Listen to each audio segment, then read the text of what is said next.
वो रास्ता जिस रास्ते से थे तुम गुजरे, छोड़ दिया वो रास्ता जिस रास्ते से थे तुम गुजरे।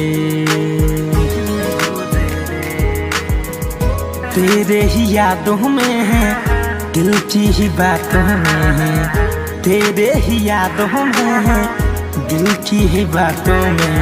यूं तो रहा ये दिल मेरा जिस दिल में तुम रहती थी, छोड़ दिया वो रास्ता जिस रास्ते से तुम थे गुजरे।